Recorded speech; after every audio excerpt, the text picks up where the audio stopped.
Yes, is that working? Oh, yes. The green light came on. Right.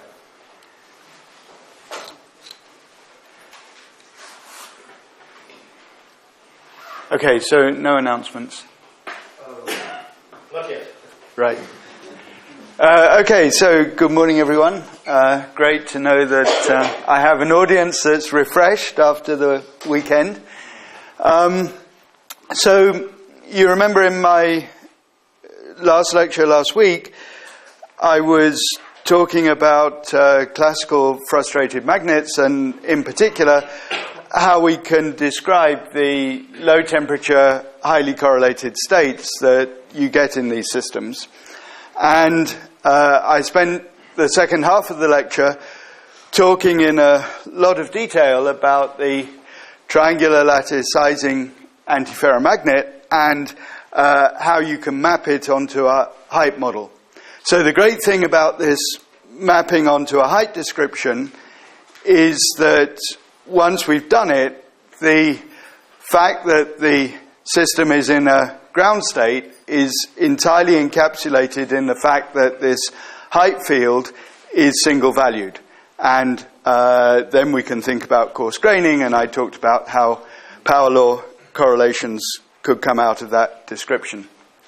Incidentally, Leonid Levitov asked for examples of materials which are described by this model, and at the time I couldn't remember the name of the compound, but cesium copper bromide and cesium copper chloride are the examples, although they're unfortunately not in the limit that I was discussing in that lecture, because the interlayer couplings are much stronger than the in-plane couplings. But nevertheless, I think even though the connection to specific experiments for the triangular lattice Ising antiferromagnet is maybe not so strong, it was certainly worth discussing because the same ideas will apply in the lecture today, which will be about these materials that have come to be known as spin ice compounds. And I hope you'll feel at the end of the lecture that the theoretical description which I'll describe is really just the same set of ideas moved up one dimension. Okay, so the plan is to give a brief introduction to these materials and then to talk about the correlations in the low temperature state, which have come to be known as Coulomb phase correlations. And then I want to talk about excitations out of the ground state manifold and explain how you can think of them as monopoles. And all of this first part of the talk will be thinking about the interactions in the material as if they were just nearest neighbor exchange. But in point of fact, dipolar interactions are rather important, and the consequences turn out happily not simply to be a nuisance, but to be very beautiful. And I'll spend the last part of the lecture on these dipolar interactions. Okay, so later on in the lecture I want to show a couple of results from experiment, but the projector's on at the moment simply to show you again this pyrochlor lattice, which is a network of corner-sharing tetrahedra. And its relevance for the spin ice materials is that the magnetic ions sit on the sites of this pyrochlor lattice. And I've got my own effort at drawing two tetrahedra of the lattice on the board, and really what I'd like to get across as a way of thinking about the lattice is firstly, as an alternative to looking at where the magnetic ions are, you can also think about the lattice formed by the centers of the tetrahedra. And I'd like you, before I turn the projector off, to try and convince yourselves that the centers of the tetrahedra form a diamond lattice. And that means, of course, that the magnetic sites are on the midpoints of the bonds of a diamond lattice. Okay, so unless there are questions about that way of looking at the lattice, I'll turn the projector off and go on to some more details.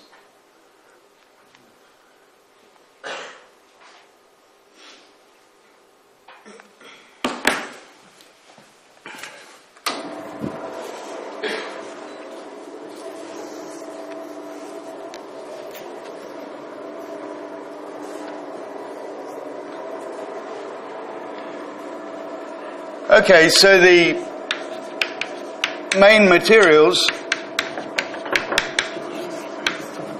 although there's a number of others now,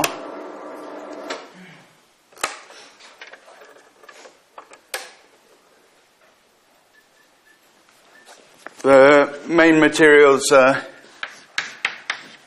holmium titanate and dysprosium titanate. So the magnetic ions are holmium 3+ or dysprosium 3+. And for instance, in the case of holmium 3+, if we look at the free ion, we have J equals 8 with a combination of spin and orbital contributions. But then this sits in a local electric field, which has uniaxial symmetry about the point, the axis joining the centers of the two tetrahedra that the ion belongs to. And that electric field splits these J equals 8 states into a whole ladder of energy levels, and those splittings are large compared to the temperatures that we're interested in. So we're only interested in the lowest electric field levels, which are Jm almost purely 8 and either plus or minus 8. So we have a crystal field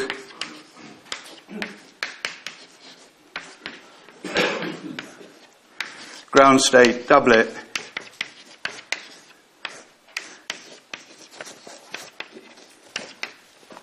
with, in fact, Cramer's degeneracy. And we can think of the two states in this ground state doublet as corresponding to a spin pointing from the center of one tetrahedra to the center of the other, either in the one direction or the other. And because of this large angular momentum, it has a large magnetic moment of about 10 Bohr magnetons. So the Hamiltonian is partly an exchange contribution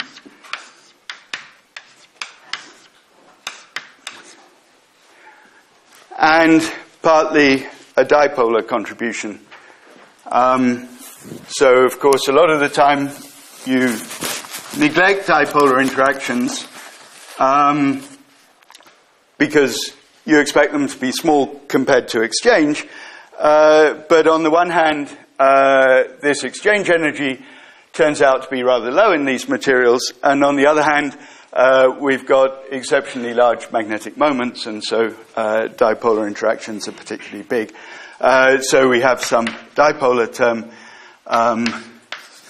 which is not nearest neighbor, and has the usual kind of form. So you can write it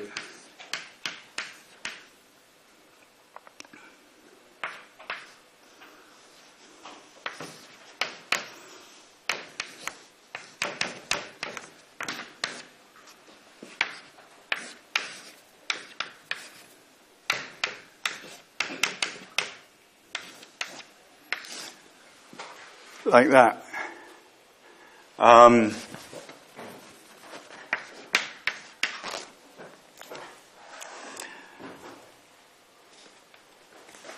Now, early on in the first lecture, when I showed you a few examples of different frustrated materials, one of the characteristics of the materials that I listed was the value of the Curie-Weiss constant, which you remember you get from looking at the temperature dependence of the susceptibility, and it basically gives you the energy scale for the interactions. And what's more, its sign tells you whether interactions are ferromagnetic or antiferromagnetic. And in that table of materials, the spin ice compounds stood out for having, in fact, ferromagnetic interactions. And at first sight, that seems rather surprising because, of course, most often ferromagnetic interactions lead to simple ferromagnetic ground states. So a basic point to make is that it's the combination of this uniaxial anisotropy which constrains the moments to be aligned with the bonds between the centers of tetrahedra. It's the combination of that anisotropy and, in fact, ferromagnetic interactions that gives you frustration. So to see that, suppose that the spin that I've drawn in is oriented as I've drawn it, then the best that ferromagnetic interactions can do is align this spin in that way. And if we go over from thinking of the spins as vectors constrained by the single ion anisotropy to Ising pseudospin variables, then we can take sigma to be plus or minus 1 according to whether the spins are pointing in or out of the tetrahedron. So in this example, I take this to be sigma equals plus 1 and sigma equals minus 1, say. And one more point to emphasize about the lattice that follows from the tetrahedra sitting on a diamond lattice is that the diamond lattice, of course, is bipartite. So I can think of this as an A sublattice site of the diamond lattice and this as a B sublattice site. And when I translate from spins in or out of the tetrahedron to sigma equal plus or minus 1, I should do it for tetrahedra on one specific sublattice, and the connection will be reversed on the other sublattice. Question? Yes? Can you say again, where did you get J equals 8, and what does that have to do with the valence? So to get that, I should do the atomic physics of the free ion. So, I mean, first of all, think about what the total orbital angular momentum of all the electrons in the free ion is, and then the spin, and think about combining them, taking into account spin-orbit coupling. But it's very high, right? So it's effectively the same momentum with more than one electron. Yeah, sorry, I haven't brought any notes on exactly what the outer shell configuration is here, but no doubt if you ask Bruce Golan, who will be lecturing this afternoon, he can do it with his eyes shut. With a periodic table on my eyes Okay, any other questions at that point? Yeah. So why do we only have SC dot S in the dipolar interaction? Usually you have S dot S. Yeah, okay, so I...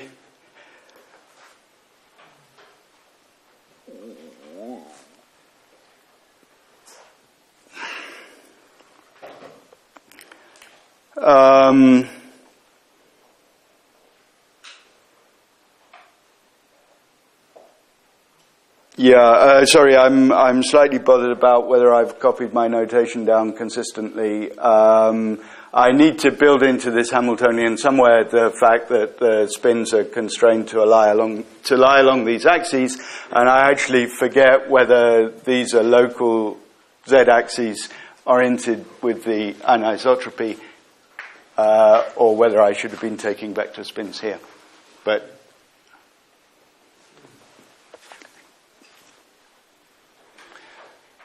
okay, so the main point at this stage is that if we have ferromagnetic interactions, and we do, and actually the Curie-Weiss constant was about 1.9 Kelvin, then the nearest neighbor interactions by themselves favor states of the system in which in each tetrahedron, in terms of these Ising pseudospins, I have 2 spins up and 2 spins down, or in terms of these pictures, I have 2 spins pointing into the tetrahedron and 2 pointing out of the tetrahedron.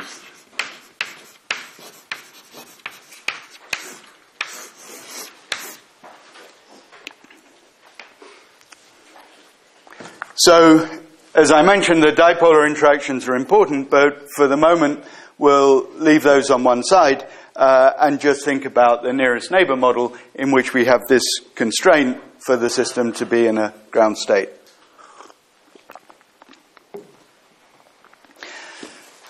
So that's a model which I talked about to some extent in the first lecture, and I tried to make 2 points.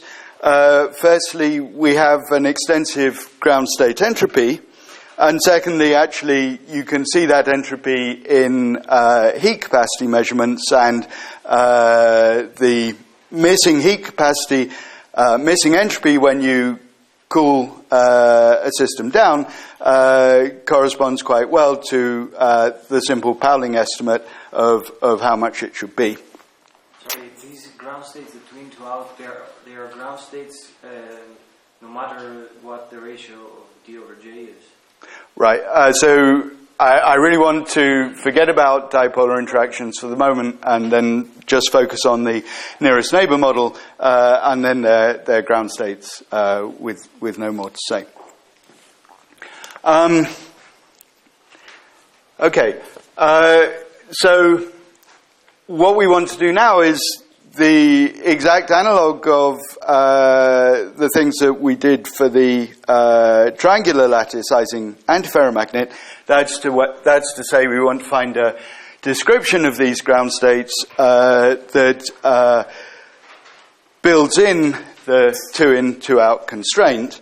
And what's going to come out of that is an emergent gauge field, which will play the same role as the height model, as the height field in the description of the Ising model.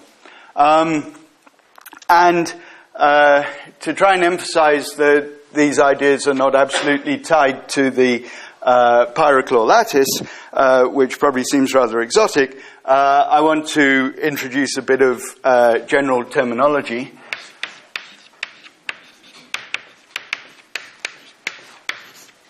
So the basic point here is that we're thinking about 2 lattices, magnetic lattice and a lattice of clusters,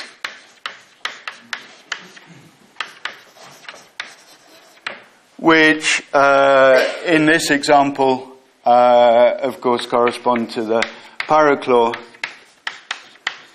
and diamond lattices.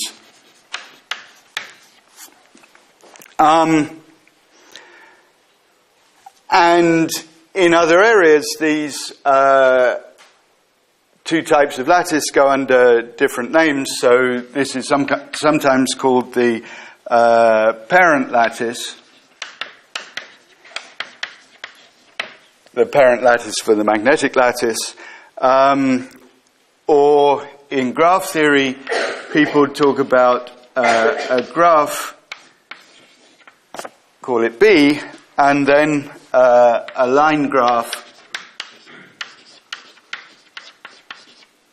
call it L.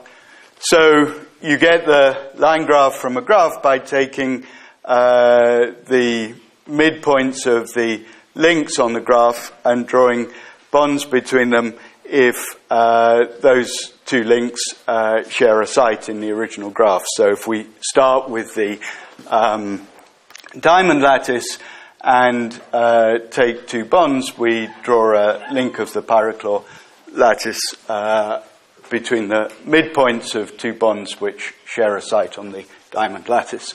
And another example of all this we have with the Kagame lattice. So this would be the magnetic lattice, and the clusters here, of course, are triangles, so we can form a cluster lattice, which is then a hexagonal lattice.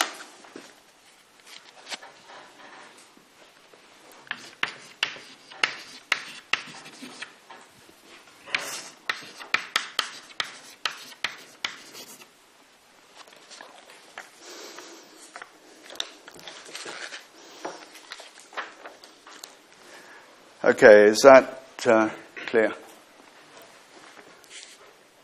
Okay, so now sticking to the pyrochlore lattice,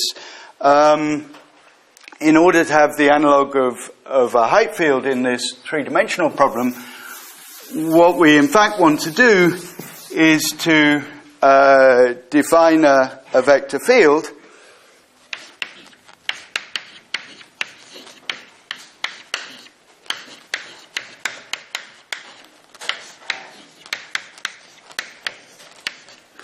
which lives in the same space as the lattice. So here, because we've got a problem in three spatial dimensions, this is a three-component spatial field. And that's directed along the links of the cluster lattice in a sense that's fixed by the orientations of these spins. So what we want to do is introduce unit vectors on the cluster lattice which are directed from one sublattice to the other. So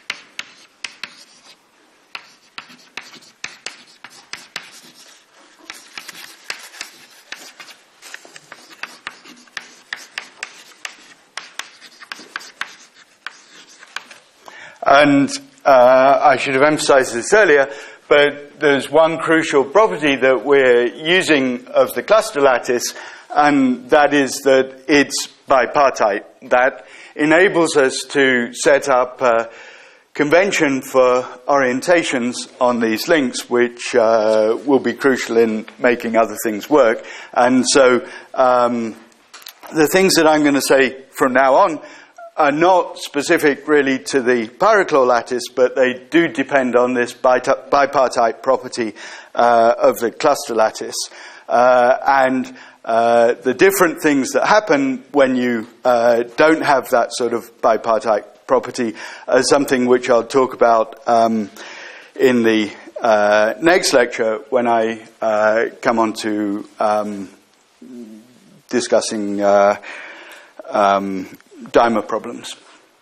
Okay, so once we've defined these unit vectors, then we can define these magnetic fields as being directed along the unit vectors, either parallel or anti-parallel, according to the orientation of the spins.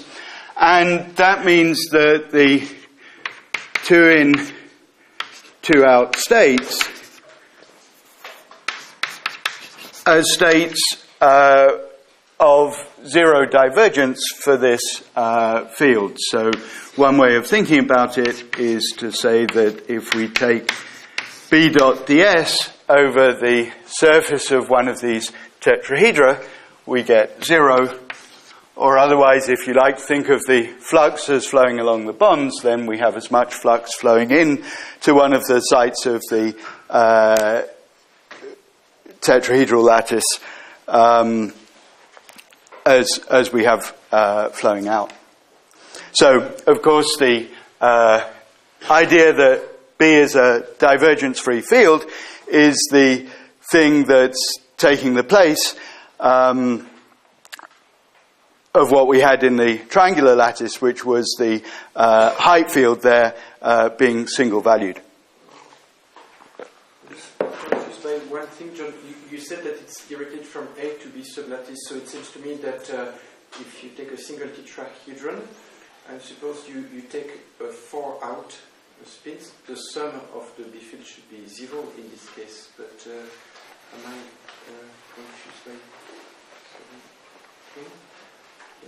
something? No, well, I mean, if it's 4 out, the sum will be maximal. But don't you... If the tetrahedron has 4 neighbors on the cluster lattice,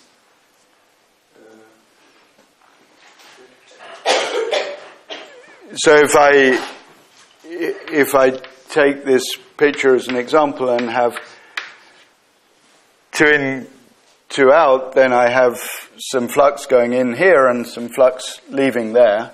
So the divergence is 0.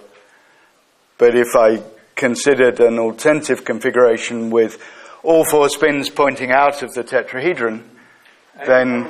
My problem comes from the definition of EIs. I thought that EIs were oriented from inside to outside, but because it seems to what this suggests, you said that it's directed from A to B sublattice. So if it's directed from A to B, it seems to me that the EI vectors has to be all going outwards.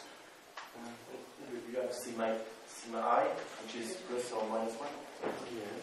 It's either EI or... So my stupid point is that if I take your definition, I get the impression that it's the sum of EIs that is 0.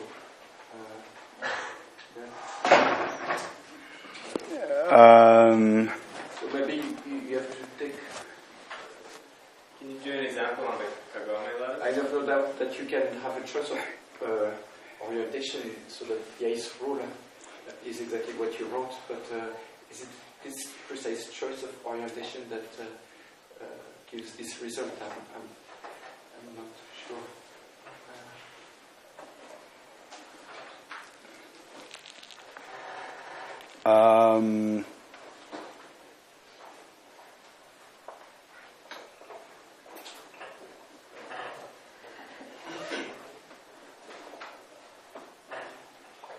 Because it depends on the choice of the DS.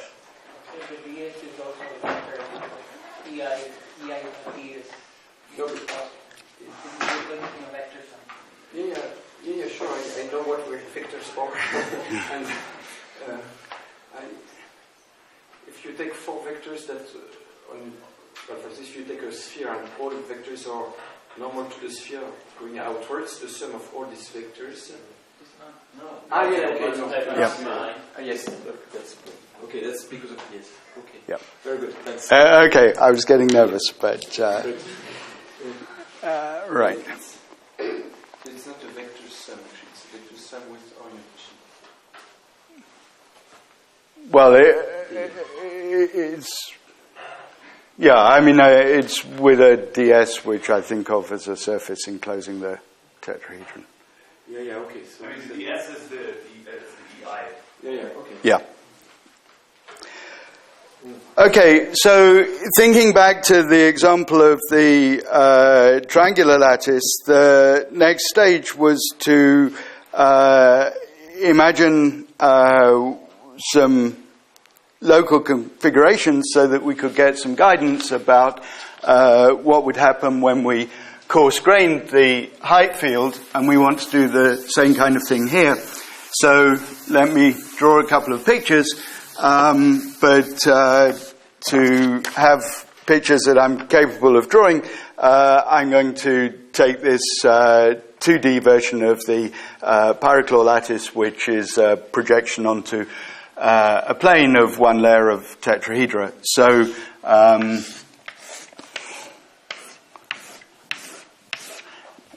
take one example there, and then the squares are alternately tetrahedra and empty.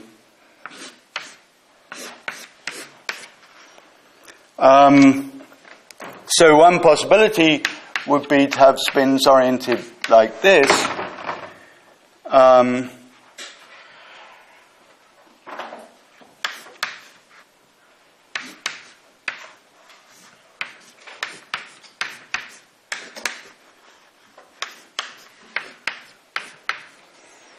And another possibility would be like this.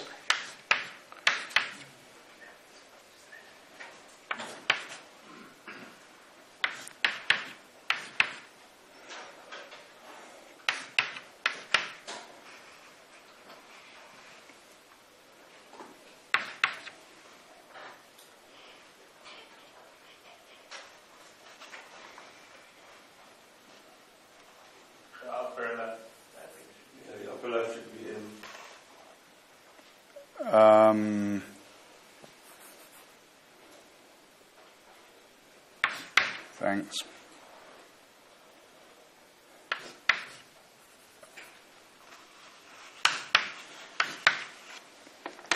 Okay, so if I didn't make mistakes, those configurations are supposed to illustrate two opposite possibilities. So this one on the left has a high entropy, and we can see that because there are short loops of spins. So this loop here, for example, which we can flip without leaving the ground state and independently of what the other spins do, because each segment of the loop has one spin going in and one spin going out of the tetrahedron that it passes through. So it has a high entropy. But also, when we coarse grain, it turns out that it has no net flux.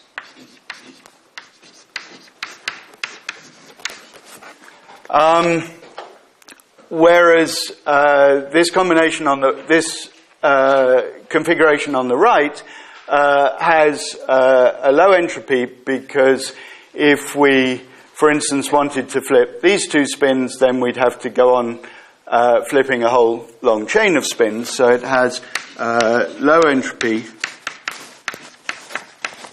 But because all of these spins have at least a component in the upward direction, it has a high net magnetic field.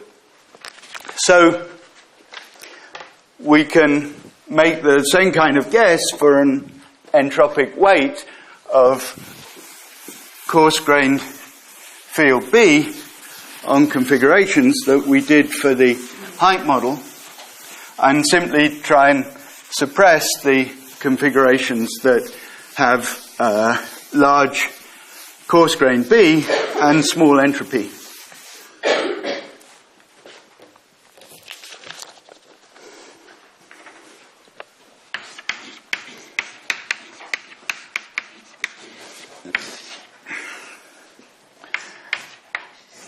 So, in principle, we have some functional, which is distribution on configurations, and we can think of it as if it were a Boltzmann weight with some Hamiltonian, although we should remember that this is a weight derived just from entropy, so there's no temperature factors in there. And the conjecture is that the leading contribution is, again, some stiffness, which we wouldn't know without doing some microscopic calculations, and then a weight which suppresses large values of B. And then if we like, we could, the ground state constraint, I should emphasize, is that the divergence of B is equal to 0. And so if we solve the constraint in the usual way,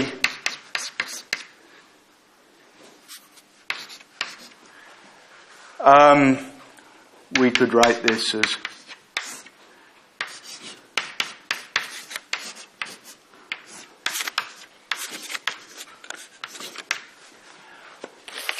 and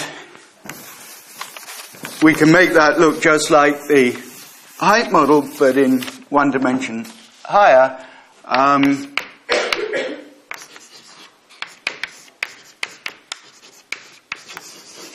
If we think of the... You put A there? Thank you, yes.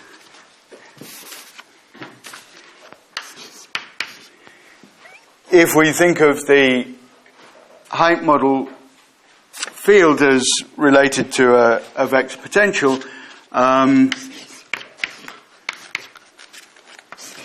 by having a unit vector in the direction perpendicular to the plane of the system, then the weight that we had, which was grad h squared, would be the same thing, taking into account that it's a 2D system, as curl of A with this definition of A.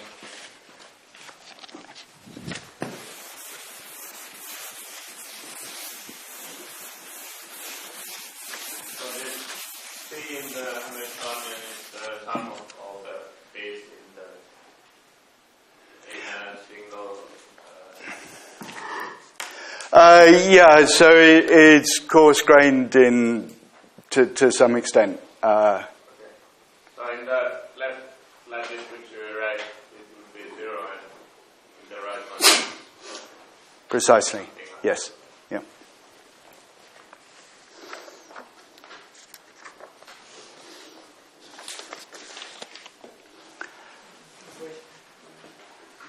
Other this Hamiltonian prefer loop configuration, high entropy configuration?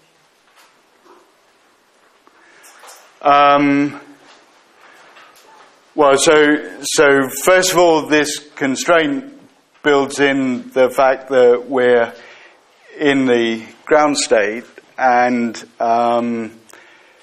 then in any ground state you find loops, although they may be very short ones, or they may extend through the whole thickness of the system, and it's this B squared entropic penalty that favors short loops, because when you coarse grain, a short loop after you've coarse grained gives you 0 net field. Okay, and then in principle you can think about higher order contributions to this Hamiltonian. So the next thing perhaps would be curl of B all squared, and it turns out that all the small perturbations that you can add to this that are consistent with the ground state constraint and the symmetry of the lattice are irrelevant in the RG sense. So there's a reasonable basis for thinking that this is the right long wavelength description with the stiffness as the only parameter. Yeah. What is your gradient and your in the head model in the last line? If you Well, if you the other, it is gradient H. Why?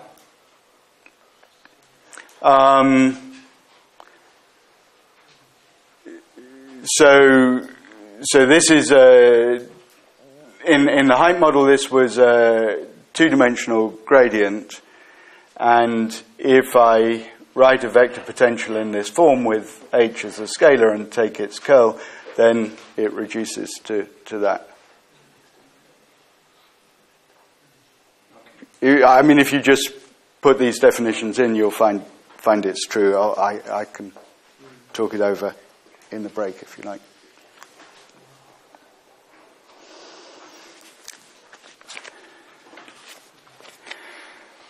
Okay, so just as with the height model, we could start with this effective description and work out correlators. In that case, it was spin correlators that we're interested in.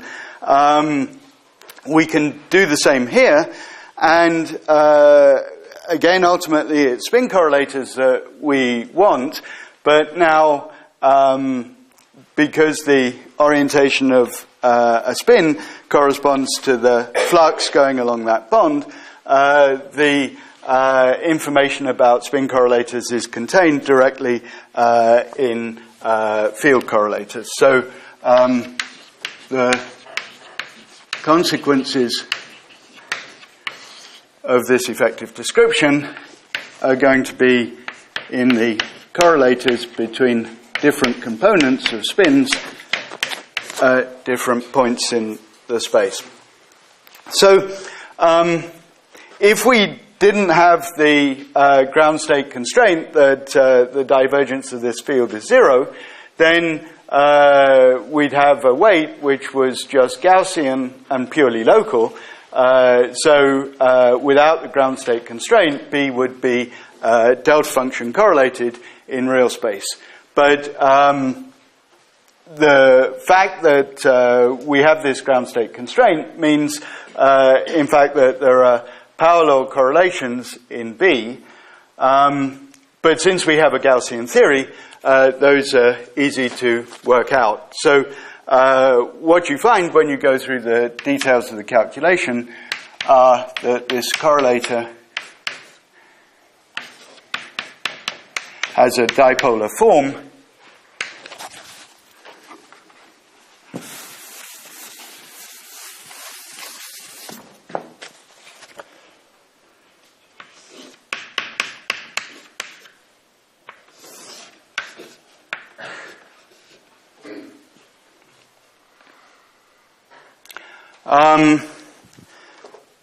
so what that form means is that if you look at the correlation between the flux going through a point in, say, the Z direction, and the 2 points are separated also in the Z direction, then that's taking these I and J to be both Z, and these coordinates here will be the separation, and so with this factor of 3 we get some positive correlation, whereas if I looked at the correlation between the same components of flux but now had a spatial separation which was in the transverse direction, then if I'm taking I and J to be both the Z coordinate, and the separation is in the transverse directions, then these components of R are 0, and because of this minus sign, I get a negative correlation in the Z components. And that's completely consistent with the picture that you have of closed field lines, which mean that 2 points up here tend to see fields in the same direction, but 2 points separated in the transverse direction see oppositely directed fields. Okay, so clearly a basic calculation to do is the computation of this result starting from this Gaussian integral. And a question is whether you'd like to see that or whether you'd like to have it left as an exercise. So I saw at least one no this time, and maybe I'll press on, and if anyone wants to see the details, catch me in the break. So this happened, so the third bit, so what happens in the third direction? So here, well, okay, I have, if I'm looking at the correlator between the Z components of fields, then I'll have rotational symmetry around the Z axis.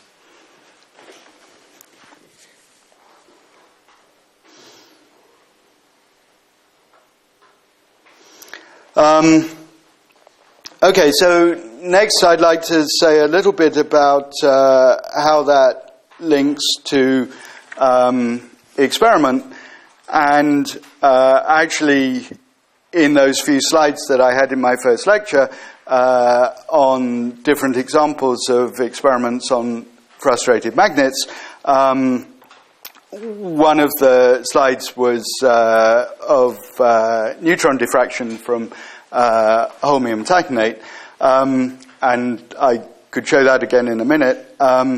But before I show it, I'd like to talk a little bit about details that you need to think about in connection with the experiment, and also about how the things I've just discussed link back to the self-consistent Gaussian approximation that we had early on in the previous lecture. So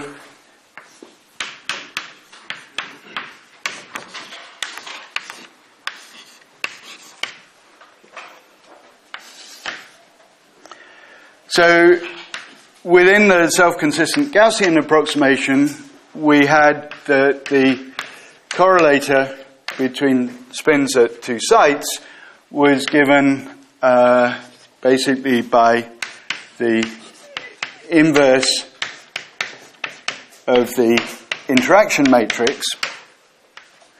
And then I argued that if we go to the low temperature limit, this basically becomes the projector onto the lowest band of the interaction matrix, which in these frustrated systems is a flat band. And then I explained that the flat band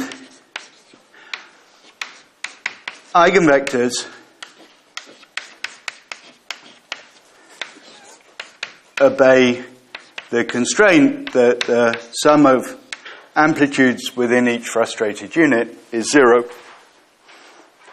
So what I want to talk about is how these coarse-grained fields relate to what the spins at the different sites on a tetrahedron are doing.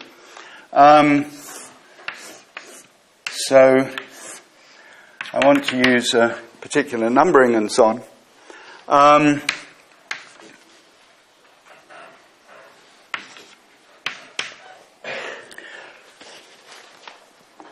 So if you can think of that as a tetrahedron in three-dimensional space, then the z-axis on the lattice is vertical, and the x-axis, stays like that. And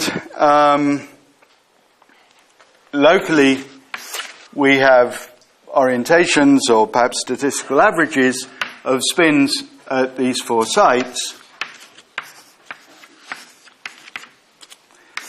And we can think of translating to some coarse-grained variables.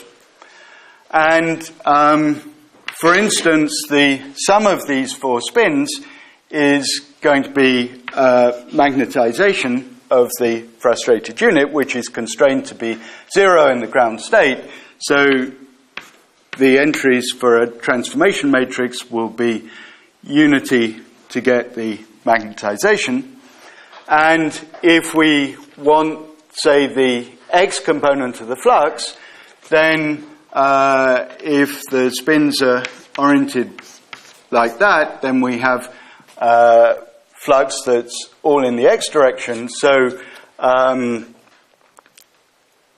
if we count positive signs for spins that are pointing out and negative signs for spins that are pointing in, then we have a transformation that's like that for Bx. And then we can fill in the other lines to write transformations for By and Bz.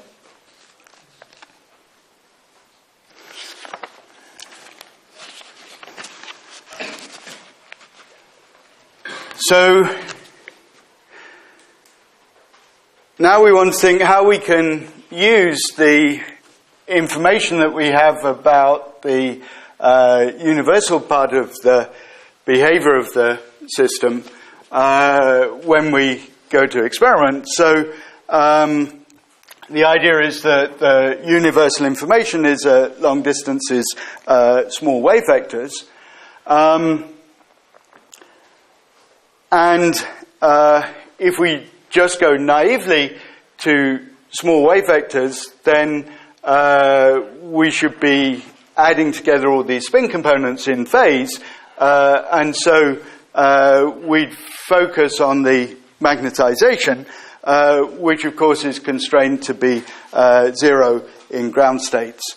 So we have to do something slightly more subtle to get at the long-range correlations in the gauge field, and that means going to other reciprocal lattice points of the cubic lattice.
So if we go near some other reciprocal lattice point and we look at S of k plus q, then this turns out to be a sum over the spins in a cluster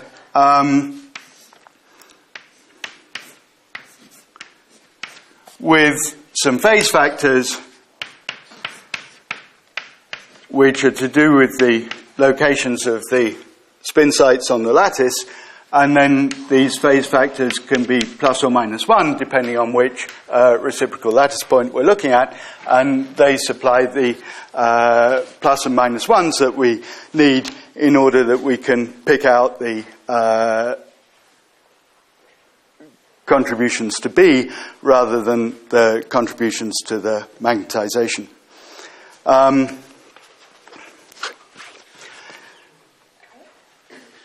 Is that just an R there, or Oh, sorry, I switched notation in my notes. So, sorry, it's supposed to be the position vector for the site within the unit cell.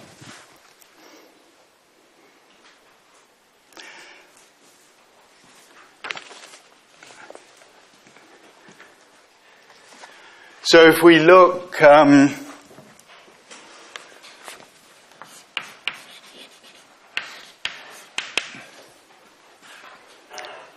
we had correlations with a dipolar form in real space, which I had written over there. But if we're thinking about a diffraction measurement, we should, of course, look at correlators in reciprocal space.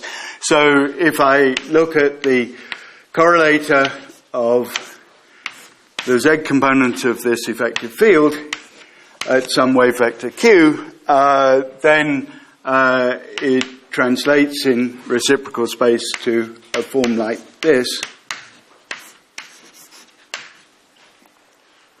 And then if I use the usual spherical polar coordinates, this translates into 1 minus cos squared theta. So if I draw contours of intensity as I move around in Q space around a particular reciprocal lattice point, then I'll have a maximum when cos theta is 0 and a minimum when cos theta is 1, and a kind of fan of intensity. So this is something that's utterly different, of course, to the kind of behavior that you'd have, say, at a Bragg peak.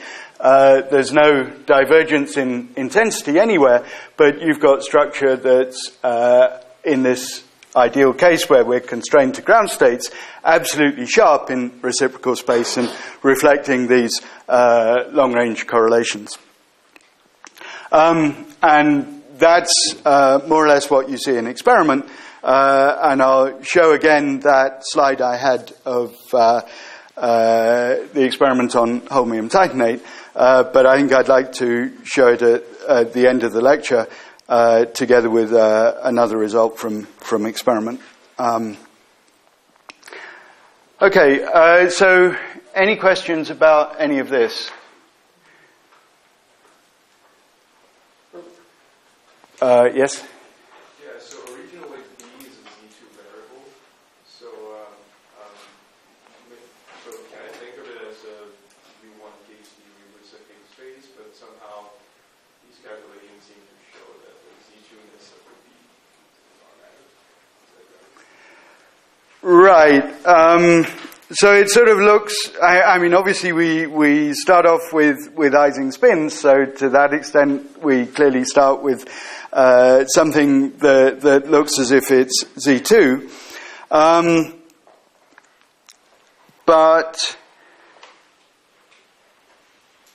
we don't really have a Z2 gauge field at any point, because even if we stay on the lattice with these fluxes B defined on the lattice, then from the examples that I gave you of different configurations, if we cut through the lattice with a plane and ask how much flux is piercing that plane, that flux can take any integer value, in fact, between minus the area of the plane and plus the area of the plane. So we can distinguish, admittedly, a discrete set of values, but in the thermodynamic limit, an unbounded set of values. Whereas with a Z2 theory, and I'll come on to those in the next lecture when I talk about dimer models, in a Z2 theory, the flux that we could identify passing through a plane in the system would only take two distinguishable values. Okay, so what I want to talk about in the rest of the lecture is what happens when you go away from strictly zero temperature and allow excitations out of the ground state. So thinking back to the example of the height model and the triangular lattice, the point there was that once we allowed triangles with 3 spins up or 3 spins down, we no longer had single-valued height fields. We had vortices in the height field. And in the same kind of way here, once we allow excitations out of the ground state, we'll no longer respect the constraint that the divergence of B is 0 everywhere.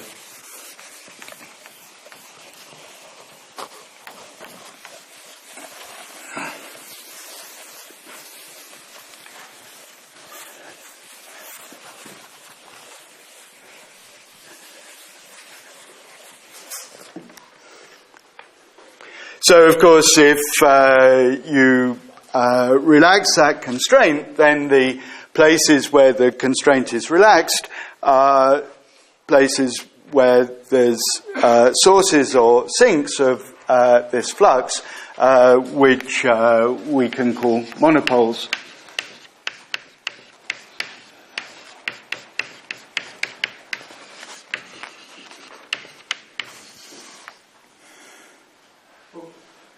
Just before you do this, John, could you say a few words on how K is determined? Because in 2D, you said that it can be obtained by fitting the correlation function from the exact solution. So here you do say Monte Carlo simulations to fit the value of K, and how does the value of K affect correlations? Because in 2D there was an experiment. So yeah, okay. So, okay, thanks for that. So, firstly, the value of K is probably much less important in 3D than in 2D, because, as you say, in 2D, the value of K affected the power law in correlation functions, whereas the power law that we had in these dipolar correlations is something absolutely robust, fixed by dimension, and the stiffness comes in only in controlling the amplitude of those correlations. So its value is probably not terribly important, and there are 2 ways that you could get it. So Monte Carlo simulations would be the reliable way, and they have been done, and what you want to do is look at some long wavelength features such as fluctuations in the total flux through a large cross-section. The approximate way that you could do it would be from the self-consistent Gaussian approach, and that actually works pretty well too.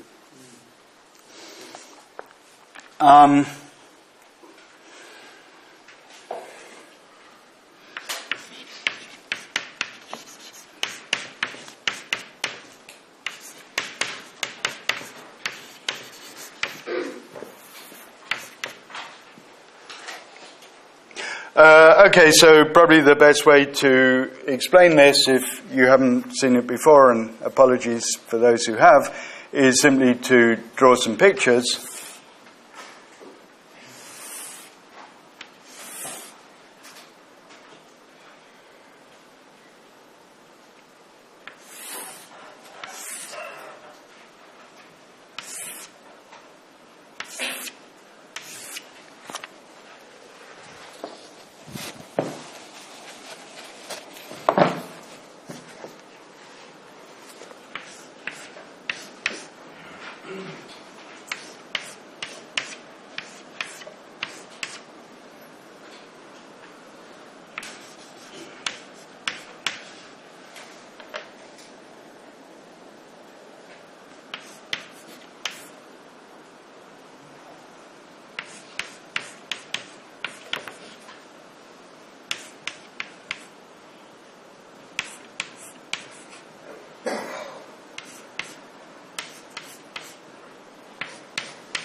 Okay, so the aim is that should be a ground state configuration, and now we want to think about what happens if we flip a spin. So if I pick on this spin here and reverse its direction, then in the tetrahedron down here, we have 3 spins pointing out and 1 pointing in. So we have a source of flux, and in the neighbor, we have a sink of flux because we have 3 going in and only 1 going out.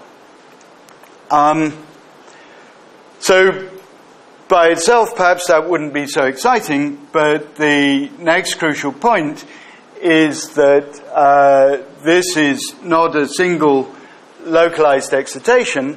In fact, it can fractionalize because if I flip another spin, then I restore the 2 in, 2 out rule in one of these tetrahedra, but violate it in its neighbor. So I have the negative monopole hopped 1 away, and I could do the same thing again and reverse this spin and hop the monopole up there. So the key point is that one spin flip gives us 2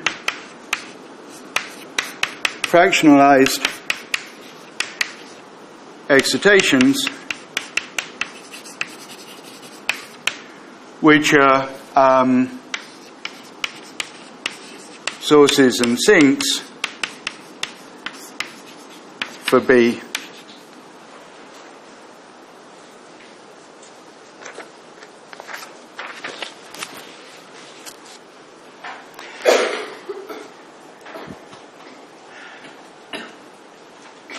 Now,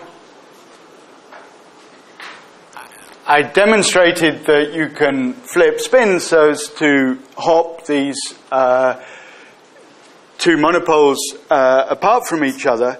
That simply illustrates that you can make configurations in which they have been separated.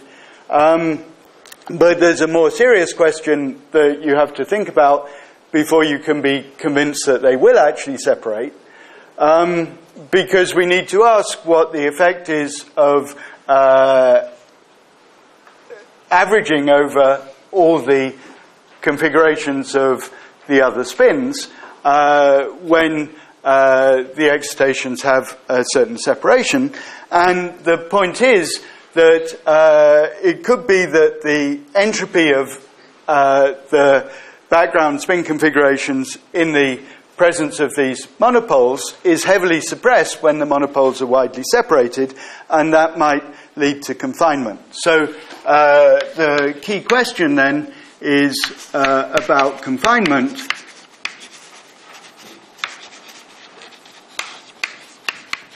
Which is to say the entropy cost of separating these monopoles.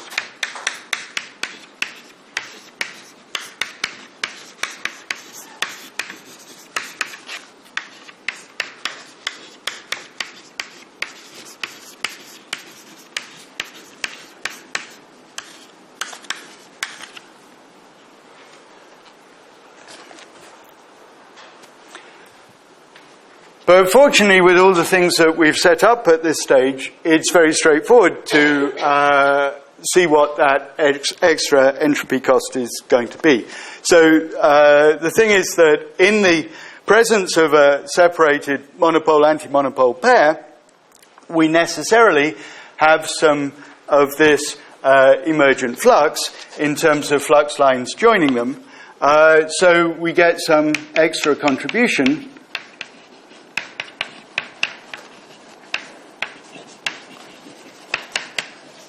to this entropy penalty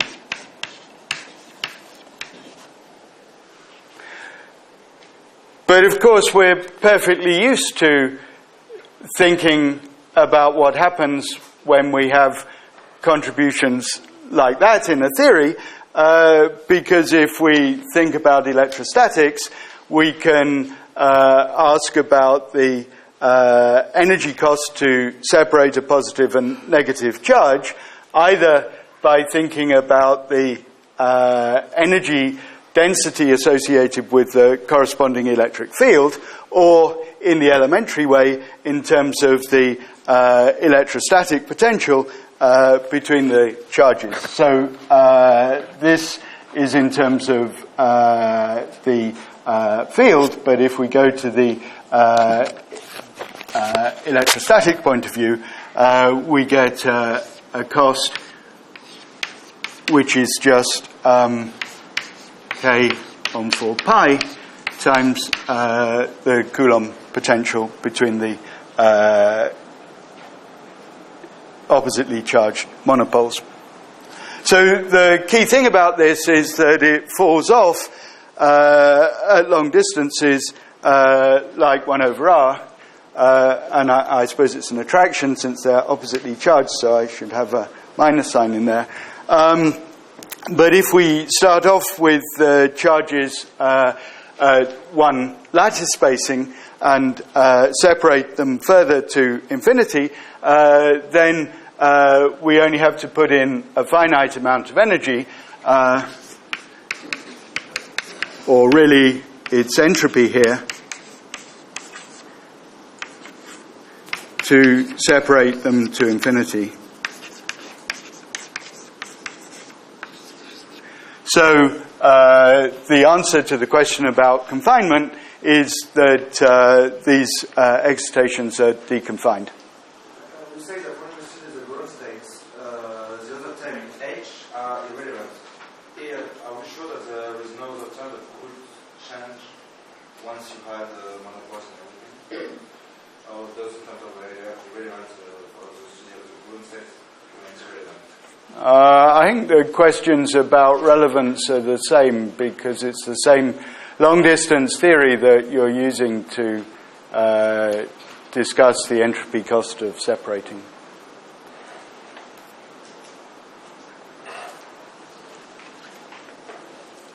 Can you explain why there's an entropy cost associated with separating them? Like how does it change the way that you get split loops along the line?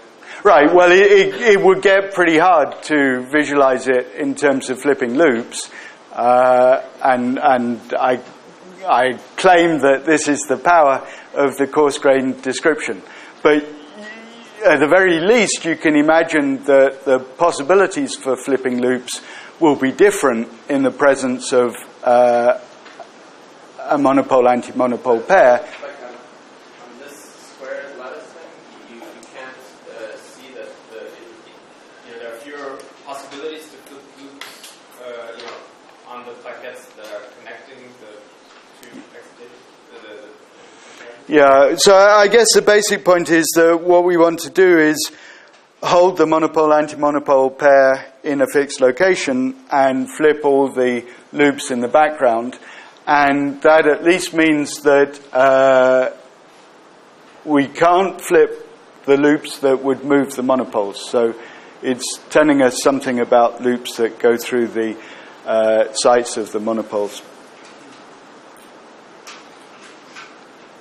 So if you flip the one that was right below the minus sign, would that change the position of the... So we could flip...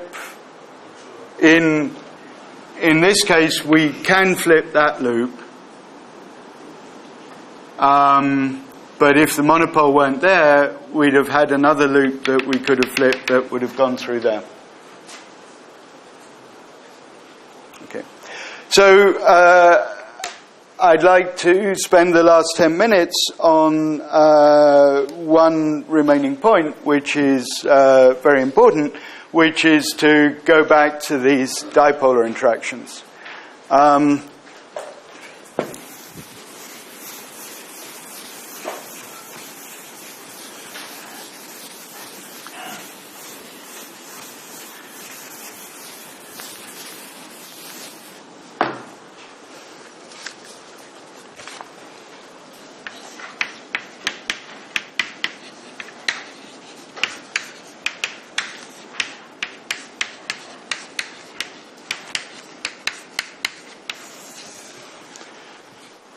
Okay, so this seems to me the ultimate example that I know of in condensed matter physics, at least, of taking something that on the face of things looks like a bug and turning it into a feature.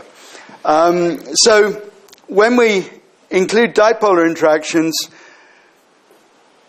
our first thought is probably that these are a real pain and we wish they weren't there at all, and we'd prefer to forget about them. So the reason we might think that is that all of the beautiful stuff I've talked about so far seems to depend on having this exact extensive ground state entropy.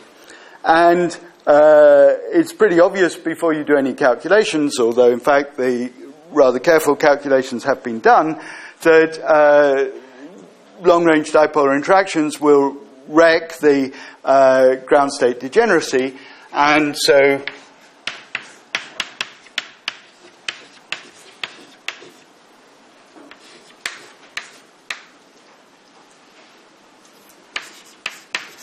we'll have a ground state that's unique up to some global symmetries.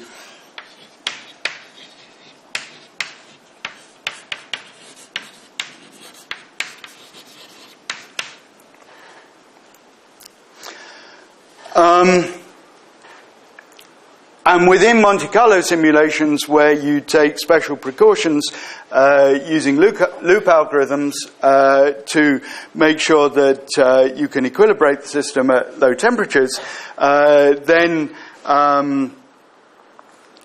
you do in fact find this kind of ordering.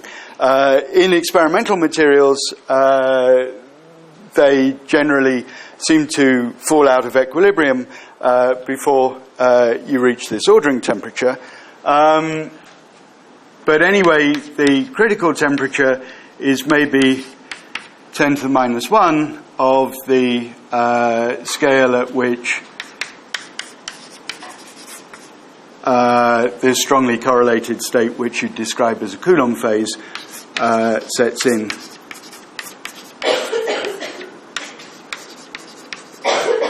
So one basic question that this leads to is why a dipolar effect's small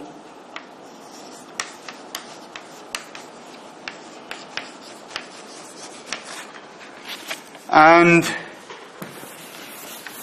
there's a very attractive way of thinking about this, which goes under the name of the dumbbell model.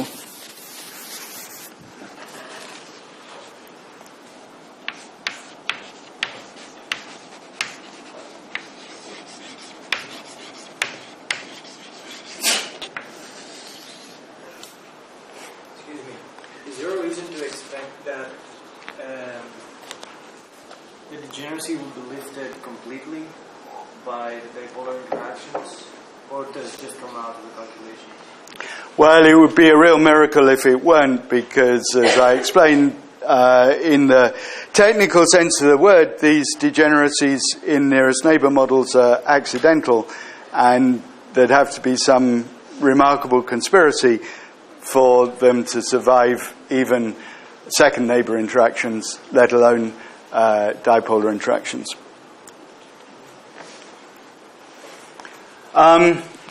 So the basic idea is that although the dipole moments of spins are basically microscopic dipole moments, we could think of them as coming from positive and negative magnetic charges with a separation that we can conveniently choose to be the distance between the centers of nearest neighbor tetrahedra.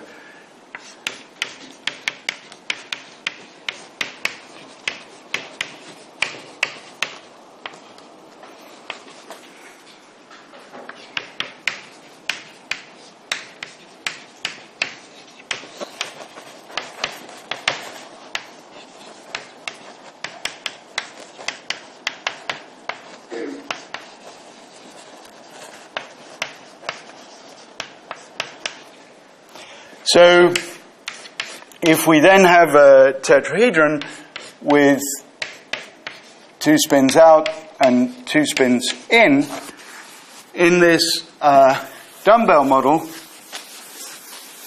we convert each of those spins into a pair of charges with finite separation.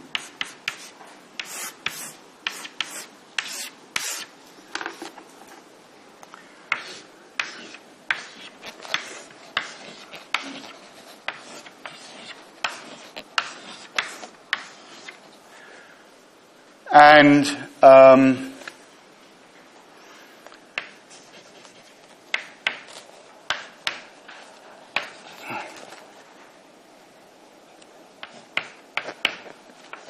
what you realize is that in a tetrahedron with 2 spins pointing in and 2 out, then these individual charges, which are now in this approximation all located at the center, cancel.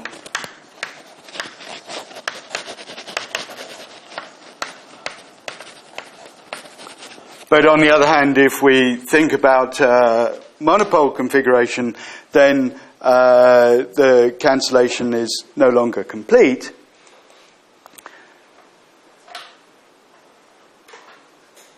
And now these dipoles really do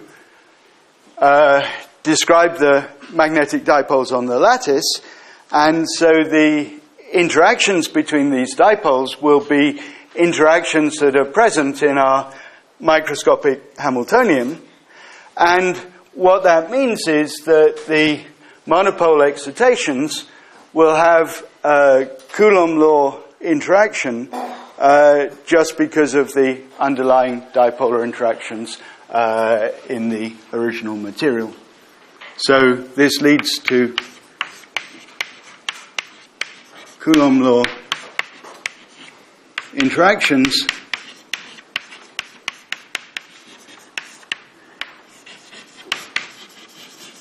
between monopoles.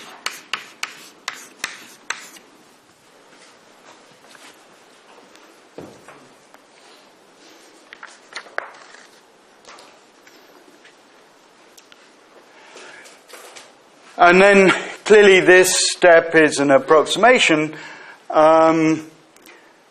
but these finite extent dipoles will clearly have a multipole description, and the point is that the dipolar contribution to that multipolar description will be the correct thing that we're trying to model.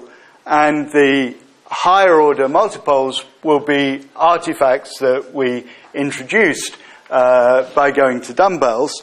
But you know that the higher multipoles decay faster. So in fact, the spurious terms will decay like 1 over r to the 5th.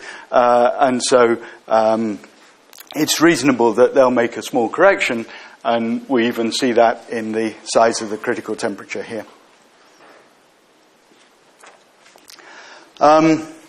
So in 1 minute, I'd like to show 2 slides and explain the basis for one of them.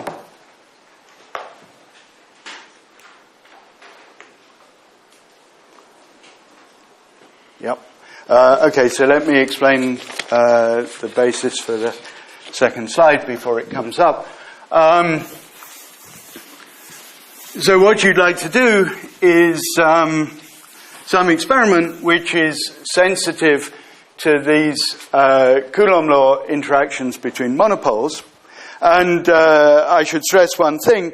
You might say, well, Coulomb law, big deal. We already talked about the entropic interaction between monopoles, and as I said, that also has a 1 over r form. But the point is that entropy, which appears in this effective Hamiltonian, so it doesn't get larger when you go to low temperatures, whereas this Coulomb law coming from dipolar interactions is a genuine energy, and so it has a 1 over T in front of it in the statistical mechanics, and so it dominates in the low temperature limit.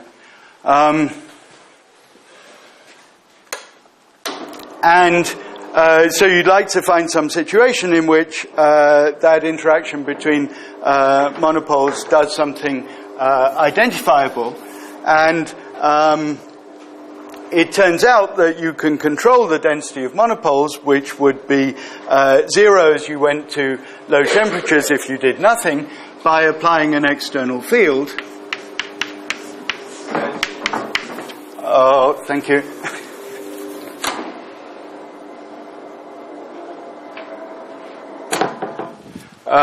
So if you have an external field in the 1, 1, 1 direction, then it favors configurations of the spins like that, with the spins aligned as much as possible along the field. So for an upward pointing tetrahedra, you have 3 spins pointing in and 1 out, and for a downward pointing tetrahedron, you get 3 spins out and 1 in. So you get monopoles on one sublattice and antimonopoles on the other sublattice. So this field acts like a staggered chemical potential for the monopoles, which can control their density. And then it turns out that you can have a phase transition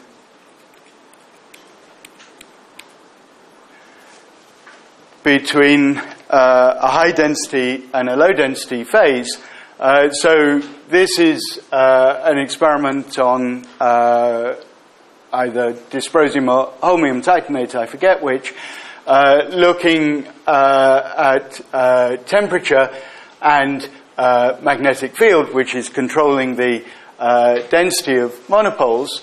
And prior to the theory, there were mysterious seeming experiments which saw a first order transition between a low density and a high density monopole phase, although that language wasn't used back then.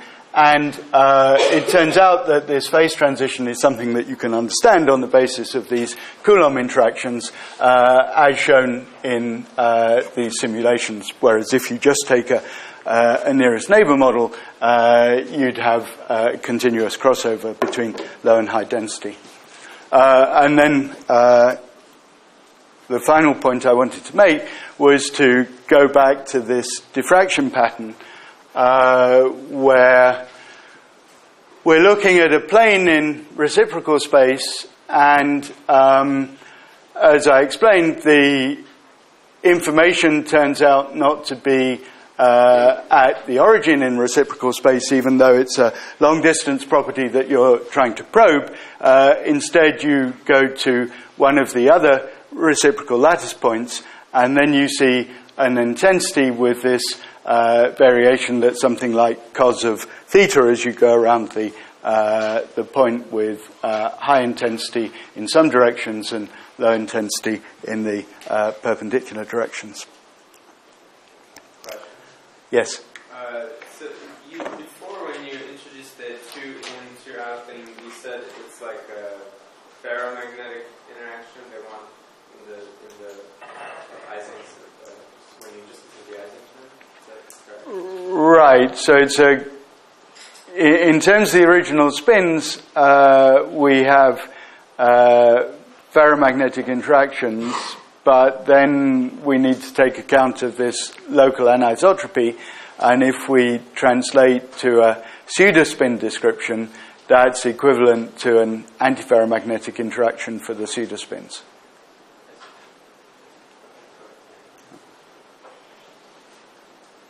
Okay, any other questions? Okay, right, thanks.